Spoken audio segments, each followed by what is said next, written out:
All right, so appositive commas, right? Appositive commas are the right when we have sets of commas like this. That was a really large comma. Sets of commas like this, and then we have some like information in the middle. Oftentimes it's a name, right?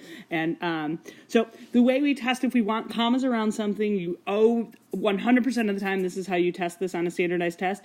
I want to put commas around some text. Basically, if I can take the commas and what's in between and cross them off and have a full independent clause left or a full sentence, right? So in this instance, we have Savi's college counselor, Mr. Goldstein, suggested she engage in volunteer work, right?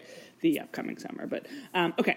So if we do answer choice A, her college counselor, Mr. Goldstein, comma, right? So, comma suggested, our subject, right, Savi's college counselor, would be on the left, and our verb would be on the right and separated by a comma. We would say, like, you know, he, comma, is, or he, comma, not is suggested. We never want to put a comma directly, one comma directly between our, right in between our subject and our verb. So answer choice A is going to be gone. Answer choice B is using the appositive commas, right? Do I put commas around here, right? So let's cross off the commas in the name Mr. Goldstein, right?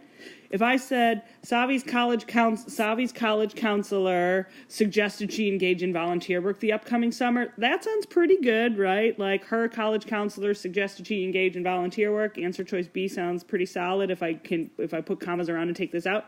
Answer choice C, her college counselor, Mr. Goldstein, suggested she engage in volunteer work. Again, since we could put commas around this name and have an independent clause, we're not going to use no commas, right? If putting commas around it sounded and pulling out the name sounded bad, and we didn't have a full sentence, we would choose C.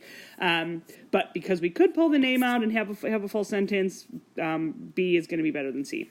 Answer choice C, her college counselor, comma, Mr. Goldstein suggested she engage in volunteer work. Again, we wouldn't say her college counselor, comma, Mr. Goldstein. We would want the commas surrounding it, like he suggested she engage in volunteer work. Because we can cross this off, we don't want to just put one comma in front of the name. We want to surround it by commas, so we would be left with answer choice B.